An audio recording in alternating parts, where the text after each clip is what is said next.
নমস্কার বন্ধুরা, আপনাদের সকলকে জানাই আমার এই চ্যানেলটিতে স্বাগত। আজকে আমি আপনাদেরকে দেখাচ্ছি এই যে আমাদের এটা পাশের বাড়ির দাদু। তো আমি ভিডিও করছি, তো উনি এসে বলছেন যে ভিডিও করছে, শুধু দাদুকে কেন দিদাকেও তুলতে। তাই দিদাকে তুললাম। আর এই আমি মেন উদ্দেশ্য যেটা আর কি, এই গেটটা যে বানাচ্ছে, মানে আমাদের গেটটা যে বানিয়েছে, তো আমার বর এখানে থিনার দিয়ে এই মানে কি বলো এটাকে, হ্যাঁ প্রাইমার মারছে, যাই হোক মনেও থাকে না। তো এই ঘরের থেকে কানেকশান নিয়ে মেশিন দিয়ে স্প্রে করে মানে রং করতেছে, প্রাইমার মারতেছে। সচরাচর সবাই ব্রাশ দিয়ে করে, কিন্তু ও তো নিজেই রং মিস্ত্রি, ভুটান শহরে থিম্পুতে কাজ করে। ওখানে এই মেশিন দিয়েই কাজ করে, একটা ম্যাডামের আন্ডারে কাজ করে। তো এই মেশিন দিয়ে ওখানে কাজ করে। মেশিনটা বাড়িতে আনার ফলে এই মেশিন দিয়েই আজকে ও রং করতেছে। মানে ব্রাশের থেকে মেশিন দিয়ে স্প্রে করে রং করা বেশি ভালো হয়, তাই আর কি ও তাই করতেছে। আর খুব তাড়াতাড়ি হয়, খুব ফাস্ট।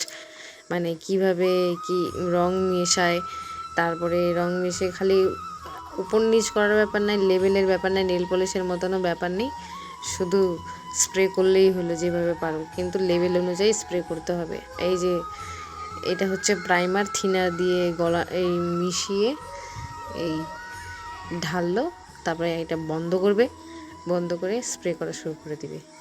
মানে এটার উপরে একটা ঢাকনা আছে, ঢাকনাটা দিয়ে বন্ধ করবে। এই যেটা বন্ধ করে স্প্রে করা শুরু করে দেবে। আর এইটা দেখতে আর স্প্রের মানে রঙের সেন্ট শুনতে তো আমার খুব ভালো লাগে। সত্যি আমার মানে মনোমুগ্ধকর সেন্ট পৃথিবীর সব থেকে।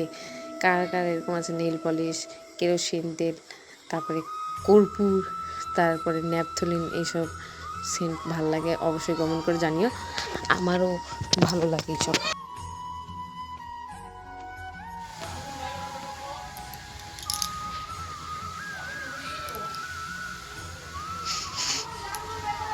ছাড়া দাও বাবা, হচ্ছে। এই যে আমার মেয়ে হওয়াতে এই সুখ যে আমার চুল টুল আঁচড়ে দেয়, ওর জন্য আমি চুল টুল সব কেটে ফেলেছি। মেয়ে হওয়ার পরে এত অতিরিক্ত চুল ঝরা শুরু হয়েছিল আমার, যে চুলের অবস্থা এই একদমই সব নিজের যত্ন সব কিছু আমি বিসর্জন দিয়ে দিয়েছি শুধু এই মেয়ে হওয়ার জন্য। সব কিছু, সব জীবনের সব কিছু আমি বিসর্জন দিচ্ছি এই মেয়ের জন্যে।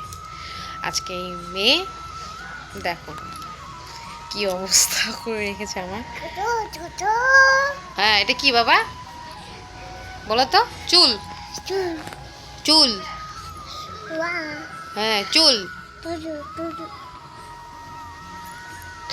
ডার্ক সার্কেলগুলো কি আর এমনি সারাদিন বলে তো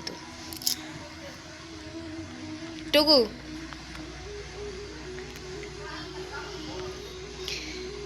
তো ভিডিওটা অবশ্যই কন্টিনিউ করতে থাকো আপনারা। হ্যাঁ, আর হচ্ছে আমি এত ধরনের কাজকর্ম করি সারাদিন, হাগা মুতা, খাওয়া দাওয়া, পয় পরিষ্কার করা, দেহটাকে কাঠি বানানো, সব কিছুই, কিন্তু মেয়ের মুখে সারাক্ষণ বলি পাপ্পা পাপ্পা পাপ্পা। বলো পাপা। চুপ করতে বলতেছে।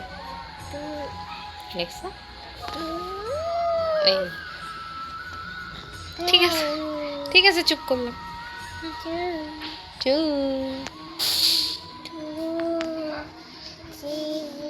আদরও করে, মা ছাড়া কি কিছু আছে দুনিয়াতে?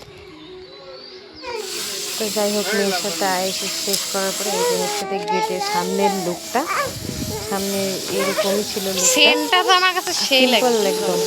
তো আজকের জন্য বাই বাই, দেখা আবার একটা নতুন ভিডিও নিয়ে। চ্যানেলটি ভালো লাগলে অবশ্যই সাবস্ক্রাইব করবেন, বন্ধু বান্ধবের সাথে শেয়ার করবেন, কমেন্ট করে জানাবেন কেমন হয়েছে, একটা লাইক অবশ্যই করবেন। Tata, bye bye bye bye bye.